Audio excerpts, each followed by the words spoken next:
Today we're going to talk about a very important lesson that I learned the hard way in my recovery journey with chronic fatigue syndrome. It was learning to listen to my body. I know that sounds simple, but it was one of the hardest things that I ever had to do in my history with chronic fatigue syndrome. In the previous episode, we talked about the key thing that had shifted everything for me in my recovery journey with chronic fatigue syndrome. And today we're going to talk about the next chapter in my recovery journey.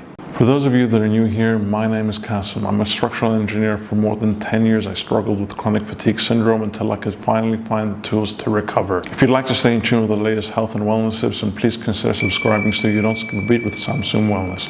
Okay, so without further ado, let's get started. Before I got sick with CFS, my body would send me multiple warning signs. I'd feel exhaustion after multiple weeks of stress. I'd have brain fog, trouble sleeping at night, and many other symptoms. But instead of listening to my body, I'd tell myself to push through all of this and carry on working and working and working. I was treating my body like a machine. I kept pushing through and telling myself that everything would be fine, but everything was very far from fine and things were just getting worse and worse. I took my health for granted. Rest never felt productive and slowing down felt like failure.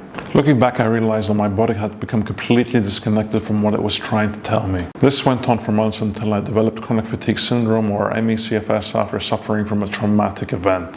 After finally setting some time aside from work, I finally had the opportunity to settle down and listen a little bit more deeply to what my body was trying to tell me for so many years. I stopped looking for quick fixes and started listening to what my body was saying. Instead of working until crashing, I started to pace myself at the rhythm that the body was demanding. This meant that less is more, and I started incorporating new techniques to help regulate my nervous system, something I didn't understand for so many years after pushing through time and time again. I slowed down and started to analyze my body's signals.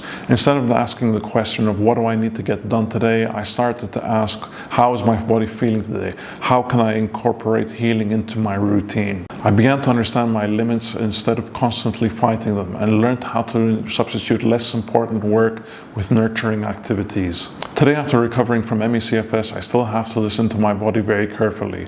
It didn't happen overnight. It took a very long time, but it was something worth waiting for. I've come to see my body differently now. It's not holding me back, but it's simply trying to protect me. In the upcoming videos, I'll be covering some key techniques that I used during my healing journey with chronic fatigue syndrome. These are some of the things that worked for me, and I must remind you, these are some of the techniques that purely worked for me, and results may vary from person to person. If this video resonated with you, I'd love to hear your experience.